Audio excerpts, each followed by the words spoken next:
ইতিহাসে এই প্রথম রাজধানীর সোহরাওয়ার্দী উদ্যানে অনুষ্ঠিত হল জামায়াতে ইসলামীর জাতীয় সমাবেশ। শনিবার ভোরেই নেতাকর্মীদের উপস্থিতিতে কানায় কানায় পূর্ণ হয়ে যায় উদ্যান।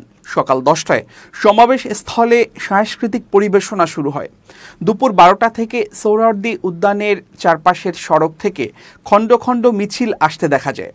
বেলা 11:30টার দিকে ঢাকা মহানগরী উত্তরের গুলশান জোনের একটি মিছিলের সঙ্গে সমাবেশ স্থলে যান মহানগর উত্তর জামাতের আমির মোহাম্মদ সেলিম উদ্দিন। মিছিলের আগে তিনি সেখানে নেতাকর্মীদের উৎসাহমূলক বক্তব্যও দেন।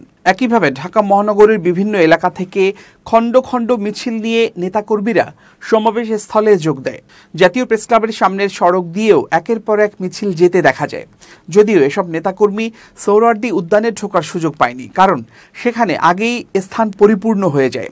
নেতাকর্মীরা আশপাশের সড়কে অবস্থান নেন। নেতাকর্মীরা বলেন, জামায়াতে ইসলামী এই সমাবেশের মধ্য দিয়ে বাংলাদেশে ইতিহাস গড়ল।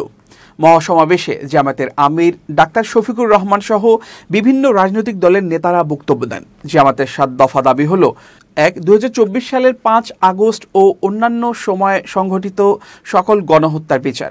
2. রাষ্ট্রের সব স্তরে প্রয়োজনীয় মৌলিক সংস্কার। 3. ঐতিহাসিক জুলাই সনদ ও ঘোষণাপত্রের পূর্ণ বাস্তবায়ন। 4. জুলাই অভ্যুত্থানে শহীদ ও আহতদের পরিবারের পুনর্বাসন। 5. জনগণের প্রকৃত মতামতের প্রতিফলন ঘটাতে পিআর পদ্ধতিতে জাতীয় নির্বাচন আয়োজন। 6. প্রবাসীদের ভোটাধিকার নিশ্চিত করার জন্য সুনির্দিষ্ট ব্যবস্থা গ্রহণ।